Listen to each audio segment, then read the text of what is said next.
এর আগে ওইসব মেডিকেল কলেজে কোনো রোগী মারা গেলে বাইরের লোকেরা এসে ডাক্তারবাবুকে পিটিয়ে ভেঙে দিয়ে চলে গেছে।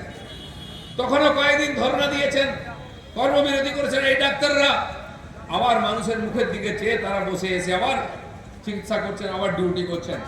কিন্তু সেই ডাক্তারদের কোনো সুরক্ষা থাকবে না, তাদের কোনো মান সম্মান থাকবে না, তাদের বিশ্রামের ব্যবস্থা, কাজের ব্যবস্থা থাকবে না। কেন এভাবে চলতে হবে? কি অপরাধ করেছে?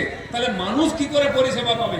একজন ডাক্তার যদি হসপিটালে ভয়ে ভয়ে আসে, যদি ভয়ে ভয়ে ডিউটি করে, তাহলে কি করে ট্রিটমেন্ট করবে? মমতা ব্যানার্জি একবারও বলছেন আসুন আমি আপনাদের সুরক্ষা দেবো, কোনো সমস্যা হবে না। কারণ তাহলে যে চুরি ডাকাতি চলছে ওটা বন্ধ হয়ে যাবে, সেটা উনি চান না। তাই ডাক্তারদের প্রথম ভয় দেখালেন, ট্রান্সফার করলেন, কেস দেবেন বললেন। তাই তাদেরকে ডেকেছিলেন কথা বলতে।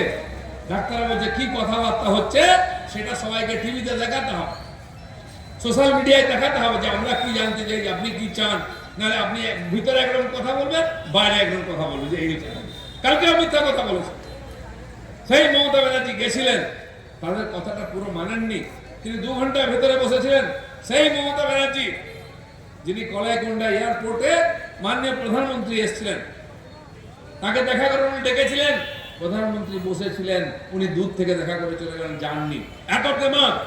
আর সেই মমতা ব্যানার্জি 2 ঘন্টা বসেছিলেন খালি ঘর চেয়ার সাজিয়ে, ডাক্তাররা আসেনি।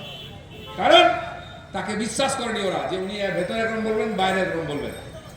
তার কথা রাখেনি বলে 30 জন ডাক্তার এসেছিলেন, তারা বলছে আমরাও 3 ঘন্টা বাইরে বসেছিলাম, আমাদের একটা জলও দেওয়া হয়নি খেতে।